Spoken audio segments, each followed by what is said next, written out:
The biblical tale of Lucifer shows us that the most compelling villains are often born of tragedy rather than pure evil. In the book of Revelations, a great war erupts in heaven between Michael the archangel and the dragon, an ancient serpent known as Satan, who commands his own cohort of angels. Later passages, including Luke's Gospel, reveal that Jesus witnessed Satan fall like lightning from the sky. Aaron Burr's equally famous grandfather, Jonathan Edwards, had quite a bit to say on the subject. The Fire and Brimstone preacher notes that before his fall, Lucifer was the chief of all the angels, of the greatest natural capacity, strength, and wisdom, and highest in honor and dignity, the brightest of all those stars. He was the anointed cherub, an angel described in Ezekiel as residing on the holy mountain of God, walking amidst the stones of fire, whose wings were used to cover the throne of God, a throne which he eventually came to covet for himself. Historian Dustin Benge explains that Jonathan Edwards saw Lucifer's glory as immense, but always second to Christ. Lucifer was near the throne. Christ sat on it, exalted forever with God. Edwards then makes a stunning claim that all the brilliance summed up in Lucifer was only a type, a shadow of Christ. In his words, Lucifer, in having the excellency of all those glorious things that were about him, all summed up in him. He was a type of Christ, in whom all the glory and excellency of all elect creatures is more properly summed up as the head and fountain of all, as the brightness of all that reflects the light of the sun is summed up in the sun. The elevation of Christ was too much for God's right-hand angel. Lucifer reached for the crown, or should I say that he overreached, and for that he was cast down. Jonathan Edwards never lived to see his grandson's own fall from grace, but the parallels between Lucifer's rebellion and Aaron Burr's bid to steal the election of 1800 from Thomas Jefferson are striking. Of course, no one in that world, least of all George Washington, would have called themselves an angel. Yet Burr, driven partly by jealousy, reached far beyond his station. His hand was weaker than he thought. His punishment was exile into his own political hell, the vice presidency. You can even play Mad Libs with Edwards' language. Imagine it rewritten for Burr. Aaron Burr, being the leader of the Northern Democratic Republicans, one of the highest of the party, could not bear it, thought it below him, and a great debasing of him. So he conceived rebellion against the President of the United States and drew away a vast company of the party with him. Jefferson, in his providence, was pleased thus to show the emptiness and vanity of Burr by allowing the head and crown of the whole nation to appear by his sudden fall from his glorious height into the lowest depths of hatefulness, deformity, and misery. In Lucifer's case, the fallen angel picked up that hateful, manifested crown to rule over hell. Aaron Burr would also pick up the scraps that he was left with, refashioning them as a new crown designed for a kingdom which he and his followers would carve out from the western United States and Mexico. From there, he dreamed of one day striking back at the nation that had cast him down. Burr might have avoided his fate as the fallen founder if he had looked to his grandfather's sermons. After all, Edwards warns that the devil's misery drives him to lash out blindly. Every strike only hastens judgment.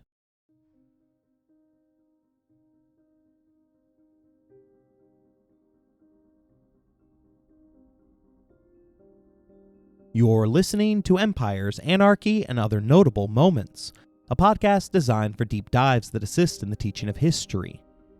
This series focuses upon America's fallen founder, Aaron Burr. Episode number 2, His Original Sin.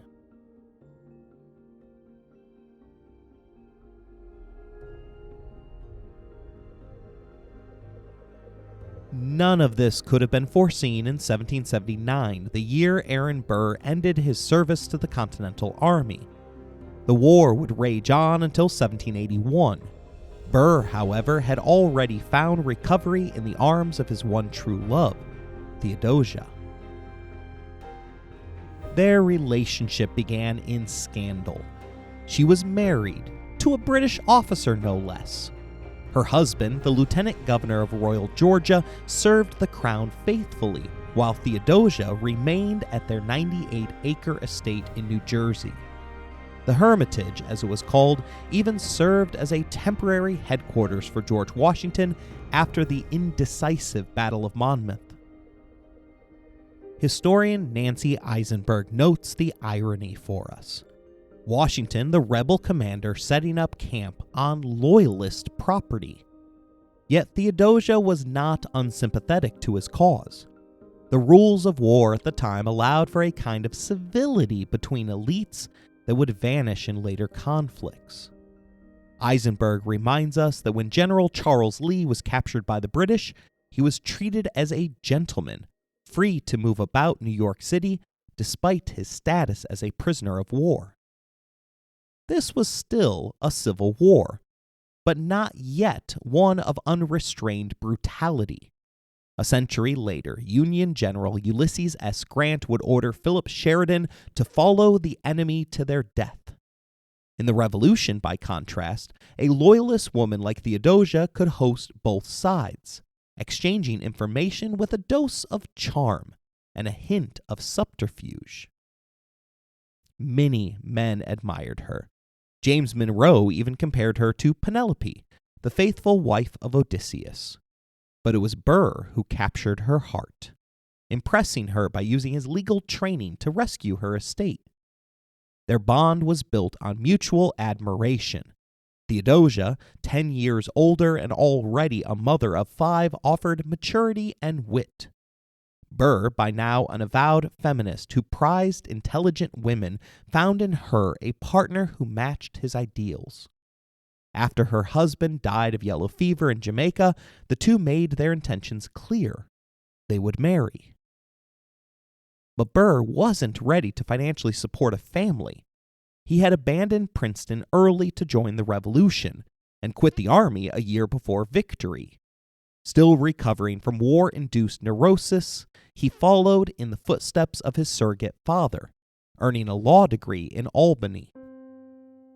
Within months of obtaining his license, he and Theodosia married. Soon after, their only child was born, a daughter Burr insisted bear her mother's name. But the joy didn't last. Theodosia, already showing signs of what was likely cancer, would not enjoy lasting health. Money was another burden. Burr never learned to live within his means. At the wedding itself, the couple had to share the date with his wife's younger sister, who had already paid for the priest and the catering.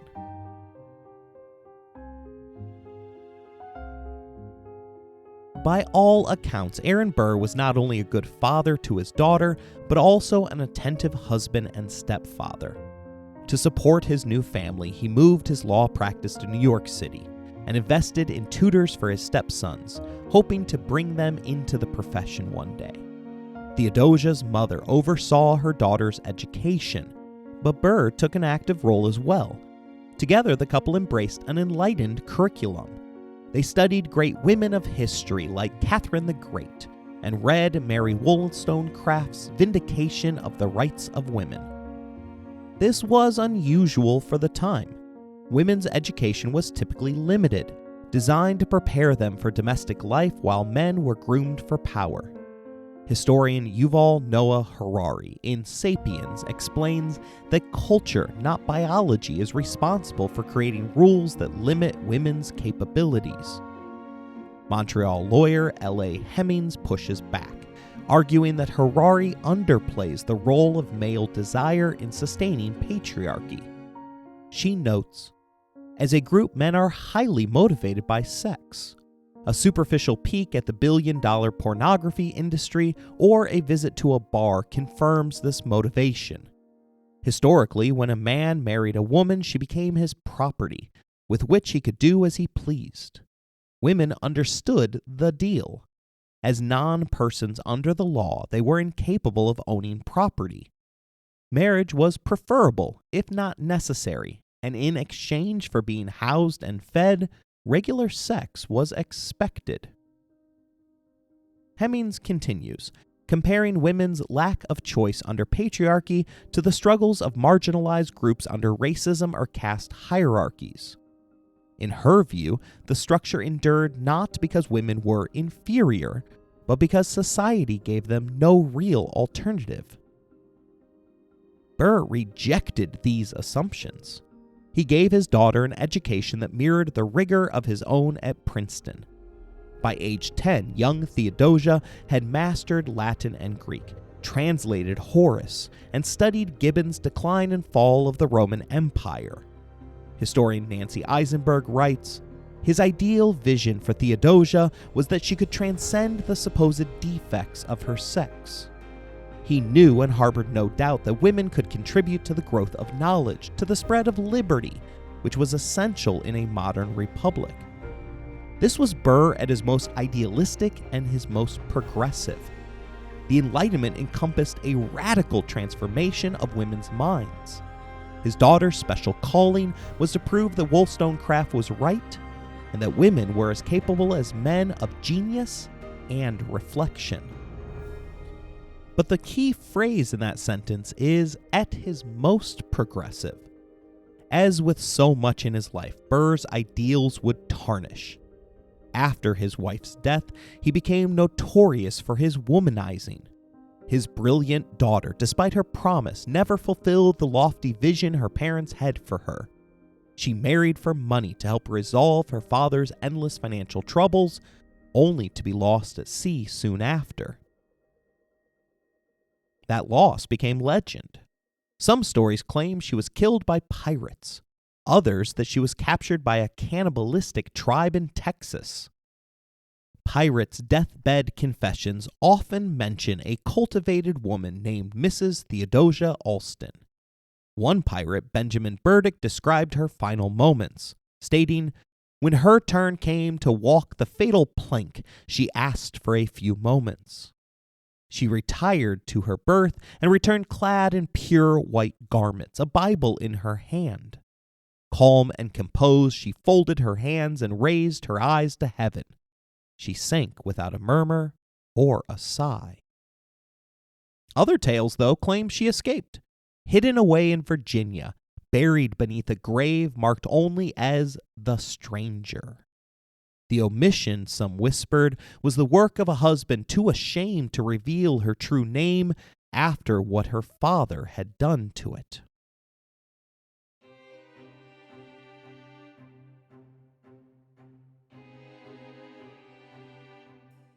Before the Constitutional Convention reshaped the nation, real power rested with the states. In New York, 3 families dominated. The Clintons had power, the Livingstons had numbers, and the Schuylers had Hamilton. An uneasy alliance formed between the Livingstons and the Clintons, no relation to Bill and Hillary, bringing rising anti-federalists like Aaron Burr into the political spotlight. Burr was already a minor celebrity. His law practice thrived in New York City, where he was one of only 3 active attorneys after the British occupation. The war had left large swaths of the city in ruins, but New York rebounded quickly, doubling its population in just 2 years. The surge fueled a legal frenzy. Patriot newcomers targeted lingering loyalists, and lawsuits piled up. Alexander Hamilton, one of the other 2 lawyers in town, described it as a bountiful harvest of civil suits. At the center of these courtroom battles was the Trespass Act. This law allowed Patriot refugees to sue loyalists if their property had been damaged during the war. Hamilton took the loyalist side, representing wealthy clients eager to recover their seized estates. Burr, by contrast, defended the Patriots.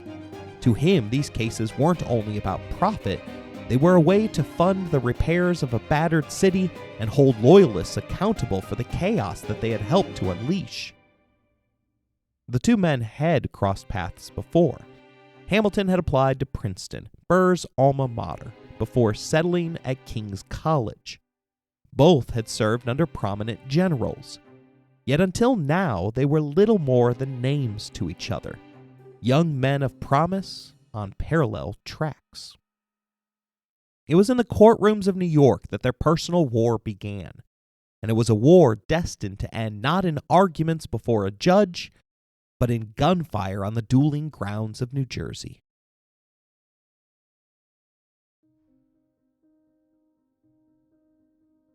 Rather than taking a principled stand, Aaron Burr took on every case he could, prosecuting as if he were running out of time. Some cases sought freedom for enslaved people. Others sought to restore enslaved people as property to their masters.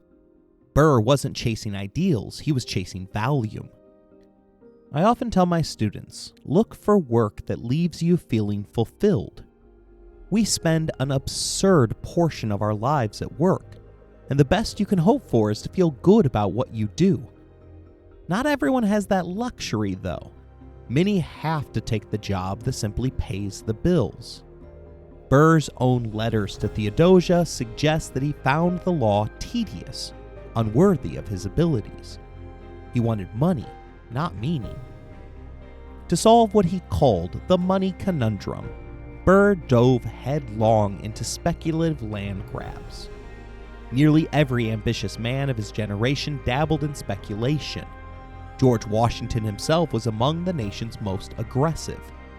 The game was simple. Buy huge tracts cheap. Wait for values to rise. Sell for profit. But the game was also dirty. Sellers lied about titles, about boundaries, even about whether they owned the land in the first place. More often than not, Burr was outfoxed. He borrowed heavily, lost repeatedly, and sank deeper into debt. In 1784, one of his old commanders put him on the ticket for the New York Assembly. Burr hadn't asked to serve. Unsurprisingly, his first term was a ghost performance. He introduced no bills, joined no debates, and skipped the first 3 weeks of session altogether. But after his re-election, something changed. Burr started showing up.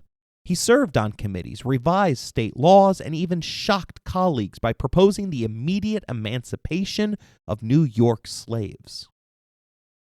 On paper, the proposal fit Burr's Enlightenment ideals. In practice, it rang hollow. He himself owned 10 slaves. Someone truly committed to emancipation could have freed those men and women outright. Burr didn't. Pragmatism, utilitarian calculation won out. If emancipation happened for everyone, fine. He'd accept it as the cost of a level playing field. But he would not sacrifice his own advantage on the altar of moral principle. I understand that it's impossible to label any slaveholder as good. Yet by contemporary accounts, Burr was less brutal than most. He allowed his slaves some education, engaged them in conversation, and avoided regular corporal punishment. But that thin veneer of enlightenment never brought him to the right conclusion. His will confirmed it. He treated human beings as property to be passed on after his death. Here, the contrast with Hamilton sharpens. Hamilton's abolitionist stance, however imperfect in practice, was real enough that it became central to his public persona. Burr, by comparison, hid behind pragmatism. One man thundered against slavery in principle, the other waited for the right time to act. That gap between idealism and opportunism was already widening into the personal and political gulf that would one day end in gunpowder and blood.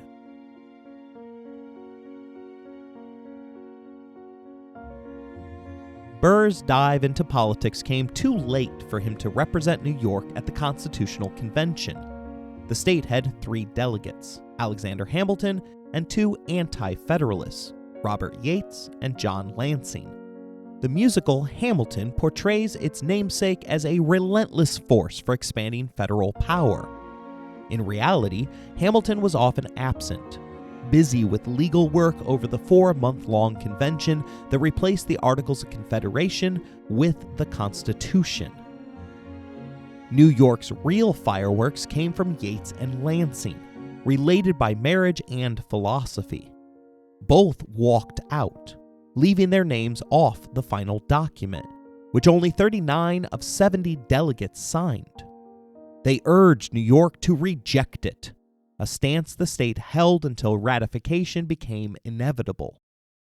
Yates continued his attack through a series of letters under the pseudonym Brutus, railing against what he saw as a creeping dictatorship. Hamilton responded in kind, penning 51 of the 85 Federalist Papers with Madison and John Jay.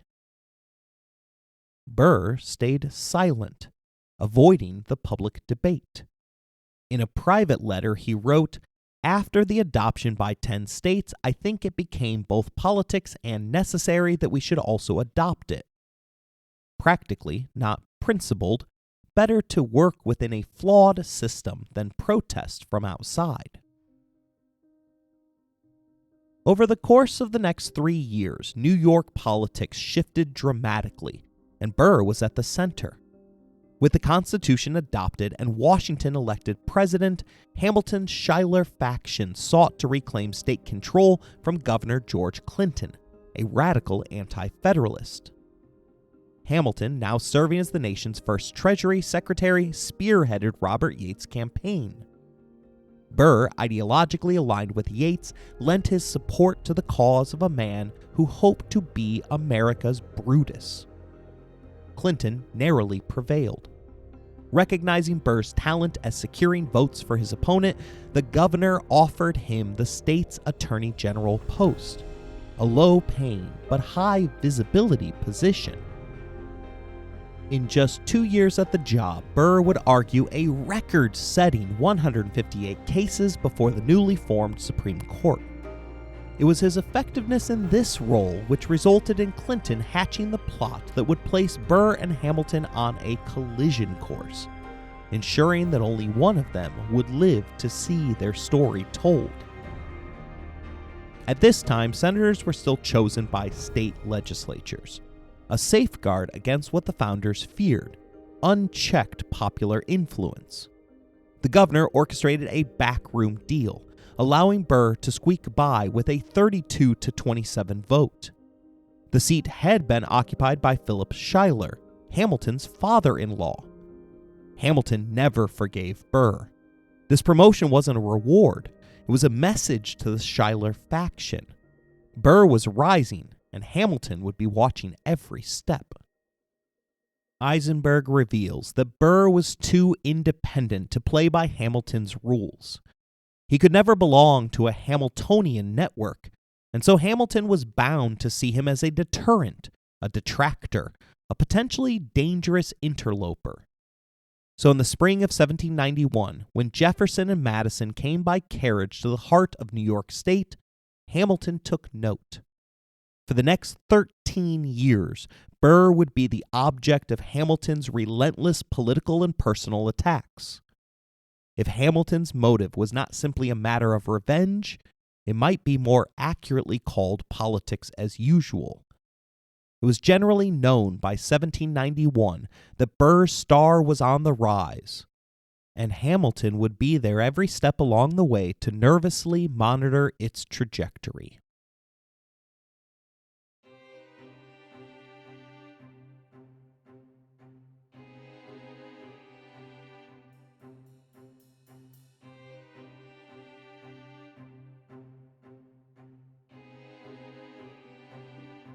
Burr discovered his life's purpose in the Senate.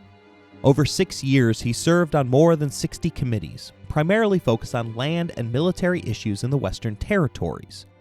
He carved out a niche as a moderate, despite identifying as a Democratic Republican, a party Jefferson formed to organize anti-federalists against Washington, Adams, and Hamilton.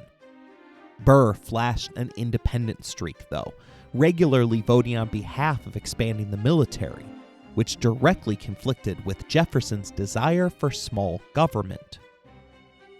His attempt to stay above the fray backfired in 1792. Initially considered for governor of New York, Hamilton worked behind the scenes to persuade Chief Justice John Jay to run, ending Burr's hopes before they began. When claims of fraud arose, Burr and Rufus King, the state's Federalist senator, were called to settle the dispute. King ruled quickly in Jay's favor, but Burr remained unconvinced. He issued a 46-page report identifying legitimate irregularities, enough to swing the election to Clinton by just 108 votes. Eisenberg writes, his handling of the 1792 election controversy is a demonstration of Burr's politics. He adhered to Republican ideals, dispassionately sought out facts, and espoused a distinctive ideology. An ideology founded on the pursuit of justice and delivered with a candor that later detractors chose to overlook. These are hardly the actions of a man without principles, a man for or against nothing, as it suits his interest or ambition, as Hamilton would characterize Burr in a private letter. Burr returned to the Capitol in time to witness Washington's unanimous re-election. The hero of the Revolution remained untouchable, the vice president less so. The Democratic-Republicans' efforts set the stage for the next presidential election. Jefferson believed he could win, but the party fractured. Northerners, especially Federalists, were willing to accept Burr, but the Virginians running the show had other plans, backing New Yorker George Clinton, a candidate they thought easier to manage. Burr also became the target of a scathing letter-writing campaign from Hamilton. Eisenberg notes, over the years, Hamilton's personal attacks against Burr were consistent, and they all began with his three characterizations in the early 1790s: devoid of principles, privately reckless, yet personally powerful, willing to resort to any ploy if it would convince his reader. Hamilton justified his vilification of Burr by reinforcing it in the fall of 1792, claiming that he had a religious duty to oppose Burr's career. The attacks from both sides of the aisle sank Burr. Pennsylvania's electoral votes, pivotal in the election, mostly went to Jefferson, though 14 went to the sitting vice president, signaling both Burr's ambition and his limits.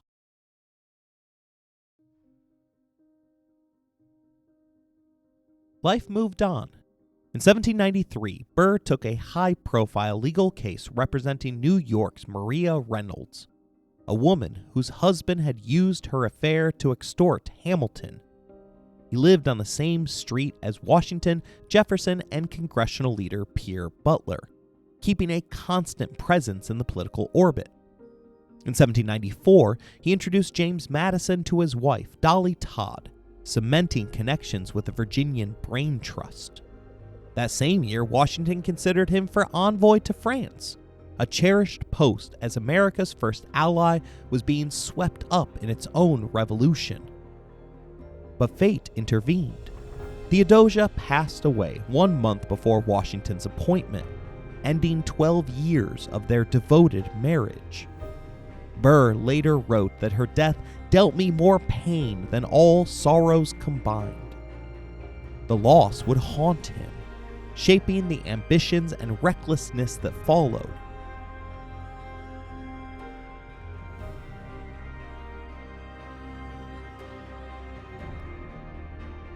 With James Monroe taking the position in France, Aaron Burr began a more active role within the Democratic Republicans, leading the charge against Jay's treaty. The Federalist-backed treaty, signed by Chief Justice John Jay, was an attempt to negotiate with Britain over seized American ships trading with France. It achieved only a lukewarm success. Britain agreed to limit seizures while the United States committed to paying pre-revolutionary debts. The treaty passed the Senate along party lines, creating the narrative of the Patriotic 10, Democratic Republicans who had bravely refused to sacrifice their country's commerce, rights, or honor. In truth, the treaty was deeply unpopular. John Jay was burned in effigy in Boston, and New Yorkers set copies ablaze in the streets, pelting Alexander Hamilton with stones when he tried to rally public support. Hamilton reportedly offered to duel one man and fight the rest one at a time. But despite the uproar, New York politics remained local. Jay won the governor's seat in absentia, never campaigning once. Burr, by contrast, broke tradition and campaigned actively, openly courting voters and hosting gatherings. Noah Webster described him as a certain little senator running about the streets, whispering soft things in people's ears and making large entertainments. Eisenberg notes, by campaigning openly, he exposed the hidden side of politics, revealing the mechanics of electioneering that most 18th century politicians concealed beneath the mask of virtuous disinterestedness. Despite losing, Burr spent months canvassing nationwide, tying Federalists to the unpopular treaty and spending time in Virginia and Philadelphia, the kingmakers of the era. When Washington stepped down after a second term, the nation faced its first contested presidential election. Each state selected electors, who had 2 votes for president. The design? Pick the 2 most qualified leaders, giving the winner the presidency and the runner-up a heartbeat away. But in the age of partisan politics, electors voted along party lines. The Democratic Republicans split regionally. Jefferson, reluctantly running, relied on Madison to rally support. But even Madison abandoned Philadelphia during the critical final months. Burr, meanwhile, campaigned tirelessly for both himself and the party, knocking on doors across Connecticut, Massachusetts, Rhode Island, and Vermont. Yet he faced insurmountable obstacles. Northern Federalists considered him a viable vice presidential candidate for Adams, spooking Southern Republicans. Jefferson, determined to block Burr, orchestrated Southern electors to cast second votes strategically, ensuring Burr fell short.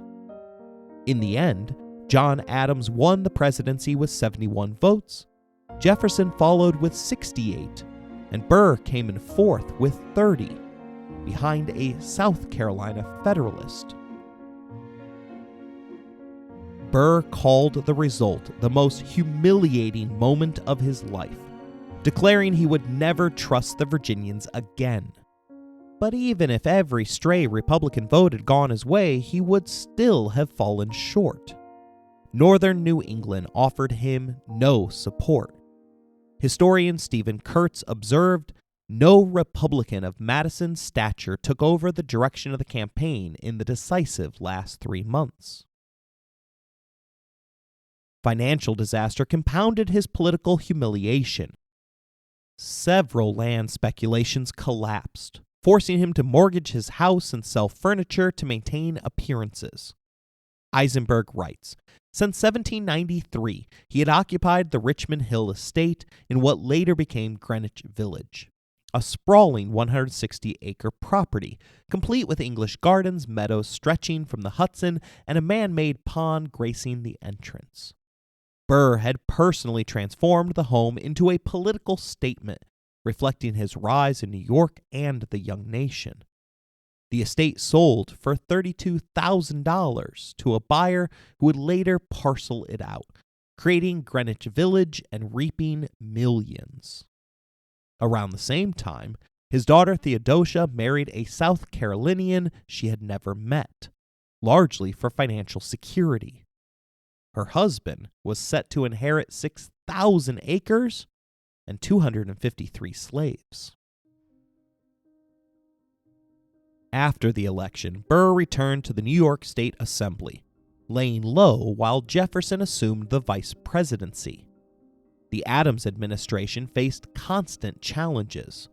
quasi-war with France, the Alien and Sedition Acts, and calls for Washington's return. Burr was named to a military committee alongside Hamilton. Though no war materialized, Hamilton briefly advocated for Burr as U.S. Quartermaster General. Eisenberg notes, Hamilton's ability to switch gears reconfirms a simple fact. His vicious criticism of Burr was motivated by simple politics. His fear of Burr as an opposition leader, not distaste for Burr's personal character. Still, Hamilton blocked Burr's advancement, planting doubts in Washington's mind, stating that, "By all that I have known and heard, Colonel Burr is a brave and able officer. But the question is, whether he has not equal talents at intrigue." The setback was minor. War with France never came, and Burr's ambition pointed him towards national prominence. The election of 1800 was upon us, providing us the setting for Burr's original sin and his subsequent fall from grace.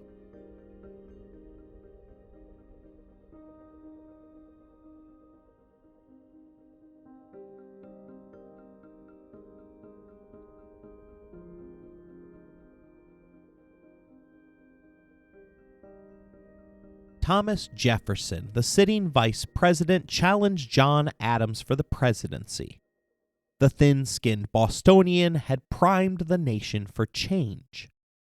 Learning from the 1796 election, the Democratic Republicans were hyper-vigilant, vetting electors, candidates, and strategy.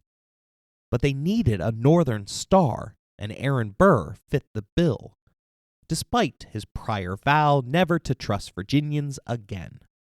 While Jefferson's policies focused on farmers, Burr brought in Northern blue-collar support with his commercial agenda promoting internal improvements, lower taxes, and financial relief. Aaron Burr proved to be the right man for the job, as he had essentially assured Jefferson's ascendancy through careful maneuvering to capture the New York electors for the Democratic Republicans, a process which was widely described as a large-scale military engagement of forces led by Burr and Hamilton, the latter of whom was regularly seen riding through the streets of New York atop his white steed, marshalling his canvassers to uncover every available vote. In the end, it was a rout, with 100% of the state's electors belonging to Burr. The landslide was a side effect of the intensely personal side of campaigning in 1800. Unlike modern elections, the battle was fought not statewide, but among a handful of key electors, whose support could make or break a candidate. Elections back then more closely resembled party primaries, rather than today's one-day winner-take-all affairs. Campaigns had to work state by state to win over the legislature to ensure a favorable slate of electors. Then, once the electors had been determined, each candidate had to wine and dine them to convince the voter to support their candidacy. As electors openly declared, the process was whittled down to a few key individuals. Thus, 1800 was fought amongst a handful of battleground individuals, rather than states. The importance of New York, the most likely northern state to flip to Jefferson, necessitated one of its own to join the Virginia ticket. It once again came down to Clinton and Burr, with the former bowing out due to age. Burr, on the other hand, agreed on one condition: that no one within the party would waver from supporting him in the name of politics. He insisted that his name must not be played the fool with. Historian David Stewart reveals that when the electors met in their respective states 7 months later, the Federalists observed perfect discipline. Adams tallied 65 votes, and his vice presidential running mate had 64. On the Republican side, however, there was a shocking bungle. The Republican electors slavishly respected Burr's demand that none should forsake him. 73 voted for Jefferson. 73 also voted for Burr. It would be a mistake to throw around the word unprecedented, as the Republic was so young that it was constantly being forced to confront something unknown. We proudly uphold that the election of 1800 was the first peaceful transition of power from one party to another. Lost in the myth-making was how close that transition came to plunging the new nation into rebellion. Jefferson and Burr had openly campaigned on the assumption that Jefferson, the sitting vice president, would be elected to the top office, with Burr coming along for the ride. The Federalists, however, had other ideas. Chief among the troublemakers was Alexander Hamilton, who had already attempted to interfere in the democratic process. After Burr had bested him in New York, Hamilton appealed to the Federalist governor, John Jay, with an outline of a brazen plan to subvert the will of the voters. He urged the governor to call a special session which would rewrite the rules for how electors are appointed, allowing them to propose their own alternative slate of pro-Federalists. In this instance of democratic malfeasance, John Jay's honor held up, nixing the subversion attempt with a wave of his hand. With John Adams running a distant third, it was foolhardy to believe that he had a chance. Instead of a come-from-behind victory, the Federalists dreamed of delaying the process to such a degree that the current president would remain in power until the deadlock was resolved or new elections were called. 8 of the Electoral College states were solidly in Jefferson's pocket. If the Federalists voted for Aaron Burr instead of Adams, they could swing 6 states to Aaron Burr. 2 others had tied electorates. If the Federalists could maintain the tie or shift them to Burr, then the Union would be drawn into a perpetual tie. Step 1 was to keep the election tied for as long as possible. Step 2 was to find a candidate who could win. Federalists, minus Hamilton, who continued to publicly question Burr's qualifications, launched a full-court press to flip him, hoping he might declare himself a Federalist in disguise. Such a plan could only occur in a world where Hamilton had spent decades defining Burr as a man without principle, driven solely by ambition and willing to betray anyone for personal gain. Most people still accept that portrayal, but Burr's actions during the campaign, his Senate record, and his conduct in this crisis suggest Hamilton's characterization was false, though, as we will see, it would later gain a disturbing resonance. Federalists tried to negotiate with Burr, hoping to preserve the central government. Voting began on February 11th, deadlocking through 19 ballots over 2 days. Jefferson was pressured to pledge support for the National Bank and other institutions. He refused, insisting he would not take office with his hands tied. The stakes escalated. Rumors swirled. Jefferson was accused of poisoning mankind by rejecting divine revelation. Historian Michael Belsills observes, rumors of assassination, arson, military preparations, revolution, and civil war swirled around the new capital.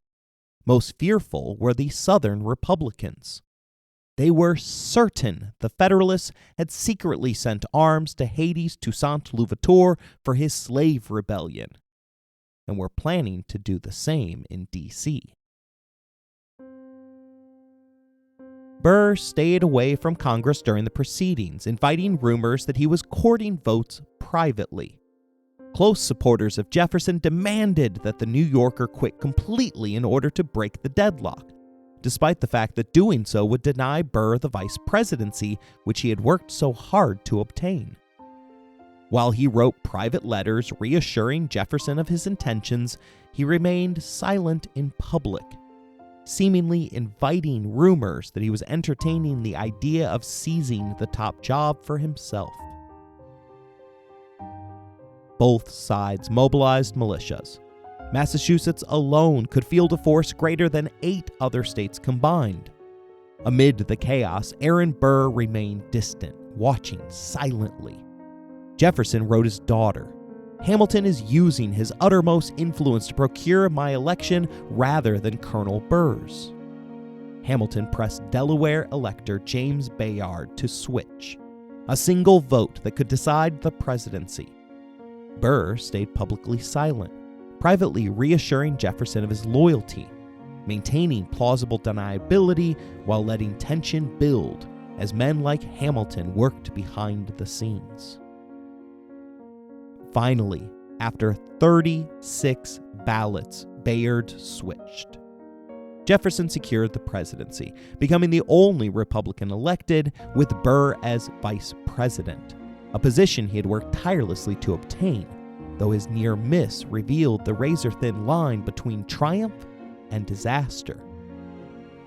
As an explanation for why he went against the party that he led, Alexander Hamilton wrote that, "Mr. Jefferson, though too revolutionary in his notions, is yet a lover of liberty, and will be desirous of something like orderly government. Mr. Burr loves nothing but himself. No compact that he should make with any passion in his breast except ambition could be relied upon by himself. How then should we be able to rely upon any agreement with him? Mr. Jefferson, I suspect, will not dare much. Mr. Burr will."